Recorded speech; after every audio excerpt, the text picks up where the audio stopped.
Hello and welcome everyone to the 33rd edition of Soup and Science. My name is Axel Handemer. I'm the Associate Dean Academic of the Faculty of Science. I'm just here to maybe tell you a little bit about the details of the event today. Many of you will know how Soup and Science works already, but just in case. Anyway, before we begin, I would first like to acknowledge that McGill University is on land which long served as a site of meeting and exchange amongst indigenous peoples, including the Anishinaabe and Haudenosaunee nations.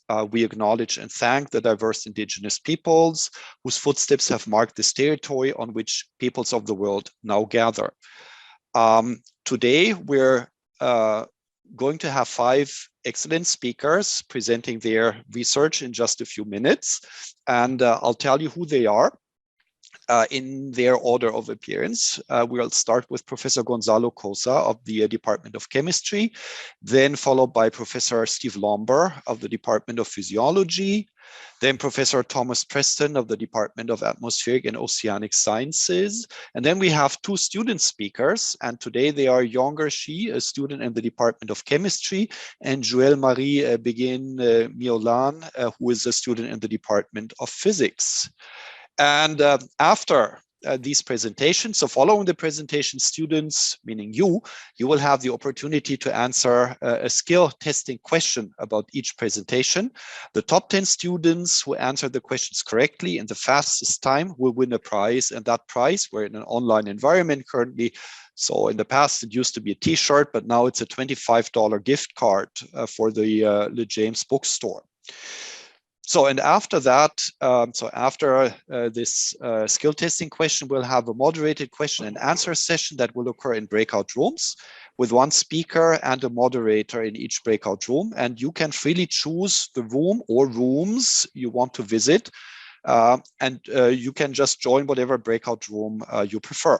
And a few minutes before the end of the event, which will be roughly at 1 something, we will return to the main session for some final remarks. Okay, so and now we will begin with our very first presenter, and that's going to be Professor Gonzalo Cosa. Sorry about that, Department of Chemistry. Excellent. Thank you so much, Axel, for the introduction. Let me now share the screen. I think it's up there. Yeah, you can all see it. Fantastic. So what I want actually to tell you about is, first of all, with this picture, it's taken from a satellite. It's about 1,000 kilometers away from the surface of Earth, and you're seeing chlorophyll fluorescence. And imagine now looking from 1,000 kilometers, if you could see a tiny leaf in a plant, 1 centimeter sized leaf, just a single leaf doing its photochemistry and therefore having chlorophyll, and therefore you can see that happening. Well, that's effectively what we can do nowadays. We can look at single fluorophores with microscopy, and therefore we can position and understand what's going on in their environment. There is another element. This single leaf, much like it is a tiny 1 centimeter object and you're 1,000 kilometers away, you can see it as a 1 meter. And that's because there are physical limitations to the resolution with which you can see things. But work over the past 2 decades, basically has enabled us to go from looking at a single fluorophore, again, the idea of a single leaf from a satellite. Now, a single fluorophore, I am 1 meter away from my microscope, from my sample, a single fluorophore.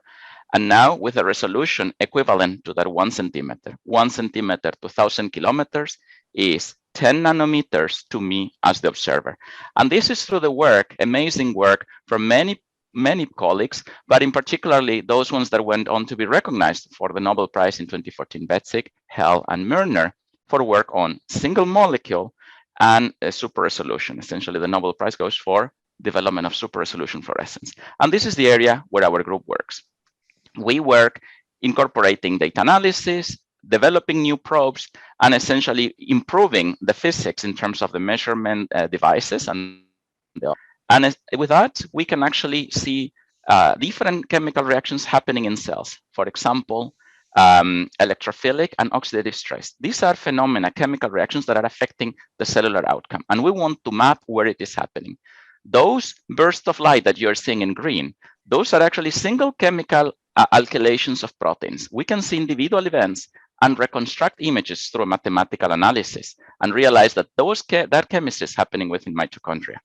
We can do a further more convoluted analysis and see how, through that mapping of the individual chemical reactions, we can see organelle motion in cells where that chemistry is happening. It is as if you see a reactor moving as it is doing its own chemistry, and understand and correlate dynamics of an organelle with its own chemistry happening within. We can actually also look at, much like once again in the satellite, the single molecule or the single lead, we can actually see single proteins interacting with DNA. And this is the idea applied to basically understanding replication, genome replication machinery of viruses. And in particularly over the past 2 years, we have embarked in working on COVID-19. We have been working on HCV and HIV, and now we are developing single molecule methods to study the polymerase of COVID-19. And then we also apply our single molecule methods to understand the stoichiometry, morphology, and dynamics of supramolecular systems towards new materials, bringing these concepts of single molecule, where again, we incorporate, which is crucial to us, data analysis is central, engineering, and obviously the chemistry to ultimately understand new materials. This is done with a great team where we always have actually the great support from undergraduate students from McGill. In this case, the 2 undergrad students that joined us last summer, where we could all be together, and hopefully this summer will be the same. Looking forward to that. Thank you all. Okay, thank you very much for this fascinating talk. Our next speaker will be Professor Steve Lomber of the Department of Physiology.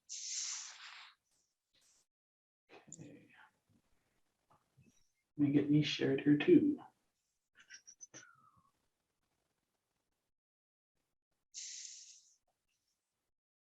Okay. Okay, thank you for the opportunity to talk this afternoon a little bit about some of the work we do in my lab. We work in hearing loss and examine cortical consequences related to it. So it's important to understand why it's important for us to understand hearing loss.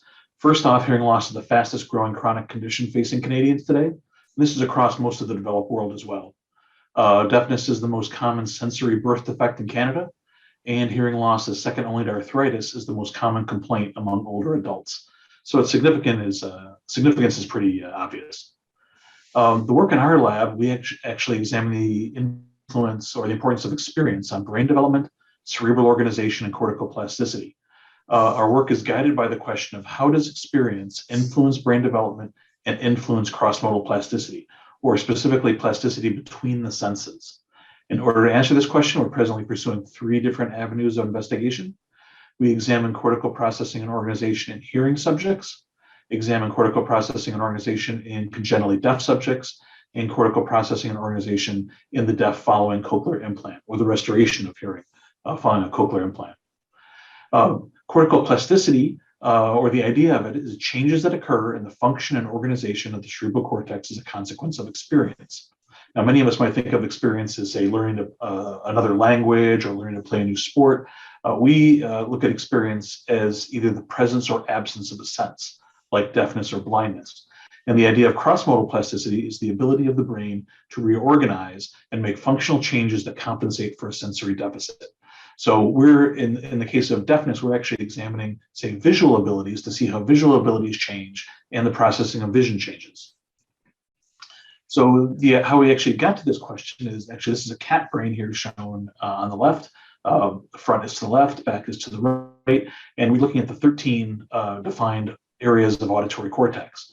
And the idea originated was we wanted to know how the auditory cortex actually reacts to the reinstatement of hearing with a cochlear implant, shown here on the right.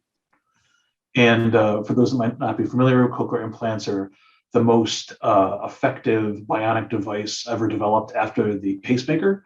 Over 1 million people around the world are implanted with them, and they're phenomenally good at restoring hearing to a previously deaf subject. So if you look here at this, these next series of pictures, it pretty much explains kind of what we're up to. Auditory cortex is shown here in yellow, and visual cortex is shown here in orange in the cat brain. And this is what it looks like under normal hearing conditions. But following deafness, we're curious to find out what is auditory cortex actually doing, or this vast region of auditory cortex doing, in the absence of auditory input. And we expect that it's now processing vision and contributing to the enhanced visual abilities of the deaf. And in fact, what we found is these 4 areas shown here in purple, following deafness process vision that we know of already, and this area shown in red is actually processing tactile information. And then the idea is, following a cochlear implant, if you can reestablish auditory processing in primary auditory cortex, or A1, how effective is a cochlear implant in establishing auditory function across auditory cortex? So we look at a wide variety of animals and behavioral approaches, behavior, electrophysiology, connectional anatomy, and functional imaging. We use surgical procedures, including cooling loops, which I'll be happy to talk about in the breakout, electrode arrays, pathway tracer injections, and cochlear implants themselves, and other procedures, including electrophysiological recording, behavioral testing, deafening, auditory brainstem responses, which are similar to EEG, and finally, functional imaging, or fMRI. If you'd like more information or you don't get a chance to talk later, here's my email address, and the lab website is cerebralsystems.ca. Thank you very much.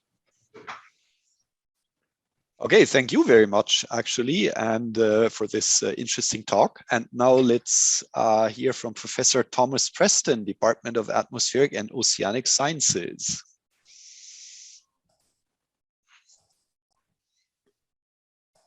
Oops, sorry, just a second. Okay, there we go. Yeah, so I'll just be talking about the experiments we do in my group, which are related to single particle measurements of atmospheric aerosols.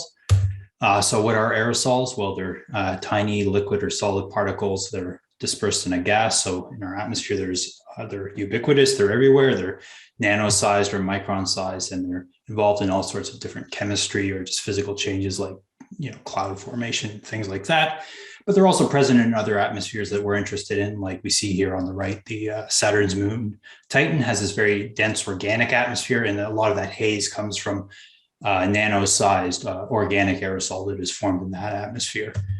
So what we do in our group is we're interested in different fundamental aerosol processes and very accurate measurements of these. So things like evaporation, as shown on the right here. So water leaving a small particle, or condensation, which would be tied to cloud droplet formation from these tiny aerosol particles. In the instrumental platform that we utilize to study these particles and get these accurate measurements is something called the optical tweezers, which at its simplest is just a focused laser beam like you see in the cartoon on the left here, where you can actually trap a micron or nano-sized particle right near the focal point of the beam. We actually see over here on the right a photograph of a trapped like 2 micron sized water droplet with the optical tweezers. And there's just an actual example where you see the focus beam gets trapping the particle, so you get a lot of light scattering when that happens.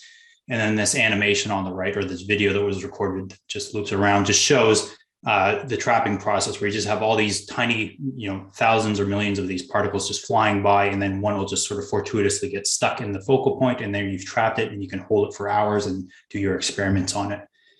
And once we've trapped it, the way we study our different fundamental aerosol processes are primarily using something called optical whispering gallery mode, which is this phenomenon that occurs due to the fact that you're trapping this particle in this intense beam. You get light circulating around inside through total internal reflection. And so you get these sort of standing waves inside. They're very sensitive probes of particle shape, size, and composition. And just an example of what we can study with this. So what's going on in this animation is you have this micron-sized object, and then you have this very nanometer-sized thin shell growing on it. And as that shell grows, the whispering gallery mode moves around, so we can measure that, and from that get out the nanometer thickness of these very thin shells on these particles. That's just one example. There's all sorts of different other processes that you can study with these related to things that occur in the atmosphere, which is our main interest. So things like water transport, aerosol cloud interactions, how clouds actually form, coagulation phase changes, actual atmospheric chemistry, so heterogeneous chemistry like oxidative aging through ozone or the hydroxyl radical, and then also light scattering, which is tied to radiated balance in our atmosphere. So that's it. So thanks for your attention.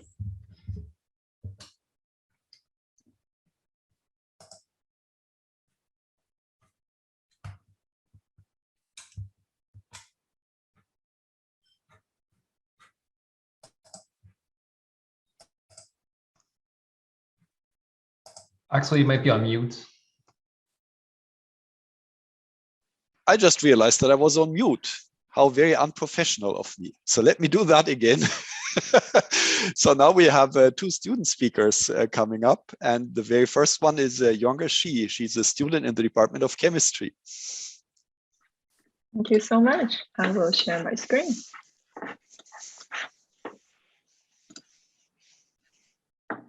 All right, so hi everyone, my name is Yonger, and today I'm very excited to be talking about my project on transformation of nickel oxide and cobalt oxide to metal complexes as precursors to metal organic frameworks. So I studied the zeolitic imidazole frameworks, which is a subclass of metal organic frameworks consisting of these transitional metal ions and imidazole linkers that form this tetrahedral structure similar to zeolite topologies. And this type of frameworks has great applications in carbon capture, gas separation, and catalysis. The previous study shows that the formation of ZIF-8 and ZIF-47 from zinc oxide or cobalt oxide through accelerated aging reactions. However, one of the challenges is that the formation of ZIF is extremely fast, making it very difficult to observe the synthetic pathway from the starting material to the ZIF form. So my project aims to slow down this process in order to observe and isolate any intermediate single crystal form, and therefore to propose a potential synthetic pathway. One of the most valuable aspects of doing research is that you're exposed to these new and cutting edge techniques and instruments. So for example, I use accelerated aging as synthetic methodology to do chemistry in a simpler, solvent-free and more energy efficient manner, where I would mix the starting material in jars with milling balls, and I would set a specific time and frequency on the milling apparatus to activate my reaction. And then I let the sample slowly react in a humidity chamber. In addition, I also had the opportunity to be trained in various instruments such as powder X-ray diffraction and thermal gravimetric analysis. And I got to use them on a day-to-day basis to carry out analysis autonomously. So using accelerated aging as synthetic methodology, we elucidated a potential mechanical pathway from metal oxide to the formation of ZIF. We demonstrated that we can control the nickel imidazole single crystal form by changing the ratio of starting material. So on the left, you're looking at these smaller crystals formed using a lower ratio of nickel oxide and imidazole, so at 1:6. And on the right, these larger crystals that can be observed with bare eyes are formed using a higher ratio, so either 1:8 or 1:10. And some of the advice I have for undergraduates seeking research opportunity is that to research, to network within your own department and to reach out to upper years to hear about their own personal experience. And also one thing I feel very important to me personally is to be open and ready to learn new skills and explore areas of science you don't think you'll be interested in. Because I actually started my research journey with a computational project due to COVID restrictions. And before that, I had never even taken a comp sci class. So I had to take these online courses to gain some skills in that, which turned out to be extremely rewarding because now I have both the computational and experimental perspective when I look at a problem. So thank you so much for listening, and I'll be happy to answer other questions later in the breakout room. Thank you very much, Yonger, for this talk. And now our last student speaker is Joelle-Marie Miolan from the Department of Physics. Hello. Is that good? Can you guys see my screen? Yeah, all right. So let me just set my timer. So hi, I'm Joelle, and I'm a fourth year undergrad in physics. And today I'm going to be talking to you a little bit about how we can learn about the first stars and galaxies with radio astronomy. And I've been doing research in cosmology. And sorry, before you continue, I'm going to interrupt. Can you just move? You have your presenter screen that's showing up. If you can just, move it to your other screen or minimize it. There we go. Perfect. Goodness. All right. Great. So, thanks. Sorry to cut you off. No worries. So cosmology is the study of the history and the evolution of the universe at its largest scales. And we have a lot of theoretical ideas about what the evolution of the first stars and galaxies looks like. And here's an example of that, which is a cosmological simulation. But there actually is no observational data yet of the formation of the first stars and galaxies. And this summer, I started working on an experiment that is paving the way for these first observations of the early universe. This experiment is called Albatross, and that stands for the Array of Long Baseline Antennas for taking radio observations from the sub-Antarctic/79th parallel. And the word that I want you to catch in this very long name is the word radio. Albatross is trying to make maps or pictures of the radio sky. And that means that we're sharing frequency bands with a lot of human sources of radio emissions, such as radio, communications, and emissions. And so to do cosmology successfully, we have to get as far away as possible from all of these sources of radio frequency interference. And that's why the planned locations of the experiment, which are these pins on the map here, are in really, really remote locations. And so one big thing that we have to consider when we're making this experiment is that we can't send people out there very often to check up on the antenna stations since it's such remote locations.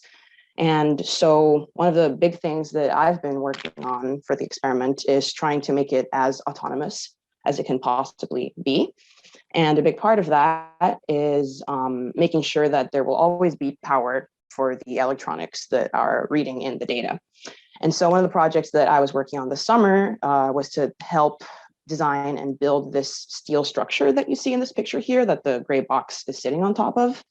And it's basically going to act as a sort of hub for all of the power in the experiment.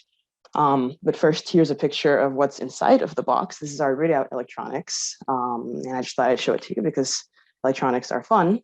And so basically, the idea behind this power station that we came up with is that there's going to be two sources of power, solar, and you can see here a picture of us mounting the solar panels on the structure that we built, and also a generator that runs on methanol. And here's a picture of the structure with the solar panels and the methanol cartridges in the field. And back there in the background, you can see the antenna that we also set up.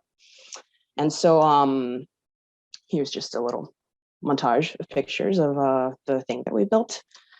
And what we did after we designed and built this thing is that we did a nice 12-hour drive up to northern Quebec, where there's a research station, Station Wapishka, in the Mount Gros of northern Quebec. And we set up the first ever run of the whole system for the Albatross experiment. And we left it up there and still running. And if everything went well, then it's still up there collecting data for us. And we plan to drive up there soon, and hopefully everything is running. And if it's not, then we hope to learn from our mistakes, because the plan for summer of 2020 is to finally take all of our system and deploy it to the actual research site, which is in the McGill Arctic Research Station, and leave it running for a year, collecting data of the radio sky for us. And so that's it. Thank you. And you can come talk to me after about cosmology or doing research as an undergrad.